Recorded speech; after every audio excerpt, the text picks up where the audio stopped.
On 25 March 2014, the Houston Fire Department saved a worker from the top floor of a burning building. The apartment complex was still under construction. So many fire safety features like sprinkler systems and fire-retardant materials had yet to be installed. The video, uploaded by user Karen Jones, was filmed from a building on the AIG campus near the scene of the fire. Thankfully, all construction workers were accounted for, and no injuries have been reported.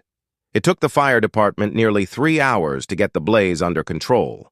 The Sifter salutes all the hard-working men and women of fire departments around the world that put their lives at risk for the safety of others.